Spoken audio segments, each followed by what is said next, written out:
کتاب حصن المسلم، باب مصائب و مشکلات اور قرض سے نجات کی دعائیں۔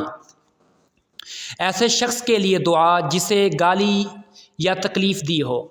بشری تقاضے کے تحت اگر آپ صلی اللہ علیہ وسلم نے کسی پر ناراض ہو کر اس کے متعلق نازیبا الفاظ کہے تو پھر اس کے لیے یہ دعا کرتے: اللہم فأیما مؤمن سببتہ فاجعل ذلک لہ قربتا الیک یوم القیامہ۔ اے اللہ، جس کسی مومن کو میں نے برا بھلا کہا پس تو اسے اس مومن کے لیے قیامت کے دن اپنی طرف قربت کا ذریعہ بنا۔ اور اسی طرح ہمارا باب مصائب و مشکلات اور قرض سے نجات کی دعائیں۔ تمت بحمد اللہ، اللہ کی خاص رحمت سے، خاص کرم سے مکمل ہوا، پایا تکمیل کے مرحلہ تک پہنچا۔